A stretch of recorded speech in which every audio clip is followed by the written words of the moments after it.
আসসালামু আলাইকুম ওরহমতুল্লাহি আবরাকাতুহু। আমি ইব্রাহিম প্লাজমা ইনস্টিটিউটের 397 ব্যাচে নিয়মিত একজন স্টুডেন্ট। আমার রোল নাম্বার হচ্ছে 1498 এবং রেজিস্ট্রেশন নাম্বার হচ্ছে 1298। আজকে আমি আলোচনা করব সেলকে নিয়ে। তোমরা কি জানো আমাদের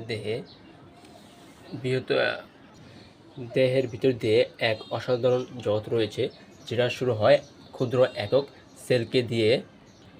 হ্যাঁ, আমি বলছি সেলের কথা। সেল হচ্ছে জীবদেহের গঠন ও কার্যকালের মৌলিক একক। আমাদের দেহে প্রায় 37 ট্রিলিয়ন সেল রয়েছে, যা নিচুভাবে কাজ করে থাকে জন্ম থেকে মৃত্যু পর্যন্ত। সেলের গঠন, সেলের প্রধানত 3টি অংশ থাকে, তা হলো cell membrane, cytoplasm, nucleus. Cell membrane কি? সেল মেমব্রেন হচ্ছে বাইরের স্থল যা সেলকে রক্ষা করে। সাইটোপ্লাজম তরল অংশ যেখানে কোষের কাজ চলে। সাইটোপ্লাজম তরল অংশ যেখানে কোষের কাজ করে। এবং নিউক্লিয়াস হচ্ছে নিয়ন্ত্রণ কেন্দ্র, যেখানে ডিএনএ বা জিন জগতের উপাদান। সেলের গুরুত্ব: মাইটোচন্দ্রিয়া হচ্ছে শক্তির ঘর এবং রাইবোজোম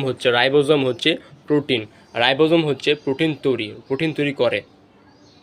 এবং হচ্ছে লেবোজোম আবর্জনা পরিষ্কার করে এবং গোলকি বডি উপাদান প্রক্রিয়াজাত করে।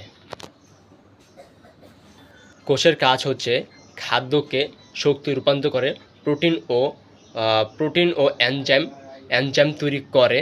বংশগত তথ্য সংরক্ষণ, কোষ বিভাজনের মাধ্যমে নতুন কোষ তৈরি করে। কোষের গুরুত্ব: কেন কোষ এত গুরুত্বপূর্ণ? কারণ কোষ ছাড়া কোনো টিস্যু হয় না, টিস্যু ছাড়া কোনো অঙ্গ হয় না, আর অঙ্গ ছাড়া কোনো দেহই হয় না। মানবদেহের কোষ কেমন? মানবদেহের কোষ হলো ইউক্যারিওটিক কোষ। তাতে নিউক্লিয়াস ও মেমব্রেনবদ্ধ অঙ্গাণু থাকে, যা ব্যাকটেরিয়ার মতো প্রোক্যারিওটিক কোষ থেকে আলাদা হয়ে যায় বা আলাদা করে। সেল ডিভিশন: নিজেদের সংখ্যা বাড়ে এবং মিয়োসিস প্রক্রিয়ার মাধ্যমে। এই প্রক্রিয়াগুলো শরীর বৃদ্ধি এবং বংশবৃদ্ধিতে খুবই গুরুত্বপূর্ণ ভূমিকা রাখে। তো এত সব কোষ শুরু হয় ক্ষুদ্র এই সেল থেকে। আমরা যদি কোষ সম্পর্কে ভালোভাবে জানতে পারি, তাহলে শরীর সম্পর্কে ভালোভাবে বুঝতে পারবো। এই ছিল আমার আজকের ভিডিও প্রেজেন্টেশন। সবাইকে ধন্যবাদ এবং আসসালামু আলাইকুম।